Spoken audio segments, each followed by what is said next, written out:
আমরা এই যে এই গ্রুপে যারা আমাদের জন্য একটা আলাদা ব্যবস্থা করেছেন, এই রীতিমতো আমরা কর্মচারী দায়িত্ব পালন করি কার? এই কর্মচারীদেরকে আপনারা কখনো কখনো মালিক পক্ষ ভেবে আমাদের উপরে চোখ বড় বড় করে তাকান। তা এটা বলছি এই জন্য যে দেখেন, আকিমুসসালাতের নির্দেশনার হচ্ছে এই যে আপনি এখান থেকে ভাববেন যে নির্দেশনাটা আসলে কার। একজন রোকন হিসাবে কি আমরা এটা আজকে ধারণ করে নিয়ে যেতে পারবো? সংগঠনের প্রত্যেকটা নির্দেশ দায়িত্বশীলের না, কার নির্দেশ? এই হিসাবে আল্লাহ তাআলা আমাদের পালন করার তৌফিক দান করুন।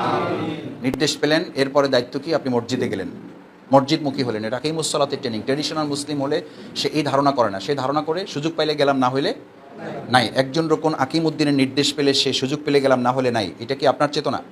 ট্রেডিশনাল মুসলিম যদি হয়, ট্রেডিশনাল রোকন যদি হয়, ট্রেডিশনাল ইসলামী আন্দোলনের কর্মী যদি হয়, তাহলে এভাবে গ্রহণ করবে। সুযোগ পাইলে গেলাম, না হলে নাই।